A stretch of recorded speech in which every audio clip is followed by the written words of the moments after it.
ఇలా కళ్ళు తెరపడం కంటిన్యూ చేతులు పెట్టినా కంటిన్యూ చేస్తుంది.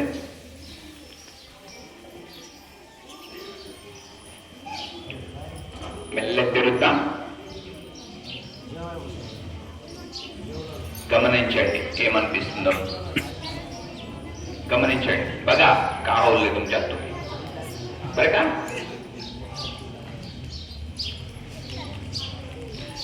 ఎలా అనిపించింది? ఎక్కువ అట్లా ప్రశాంతంగా అనిపించిందా లేదా?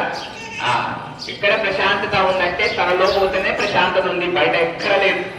అందుకనే మీరు అందరికి బిర్యానీ ఇచ్చినా ఒక 8 రోజులు నిద్రపోనికపోతే వర్షం ఆ నిద్రలో శక్తి వస్తుంది అన్నట్టు. రోజు చేయాలి. ఎంత శక్తి చేయాలి? మినిమం మన ఏజ్ ఎంత ఉందో 10 నిమిషాలు. ఇది చిన్న ప్రయత్నం రోజు చేయాలి మీరు, ఓకేనా? శారీరక రోగాలు పోతాయి. ఒరిజినల్ మనం 3 శరీరాలు ఉన్నాయి: శరీరము, మనసు, ఆకృతి, ఆత్మ. ఇవి చిన్నది మనకు కాబట్టి పెద్ద అనిపిస్తుంది, కానీ దీనికన్నా మనసు పెద్దది, ఆత్మ ఇంకా పెద్దది. దాన్ని నింపితే ఈ రోగాలు పోతాయి. ఓకే, మీకు టైం ఎక్కువ తీసుకోను, చిన్నగా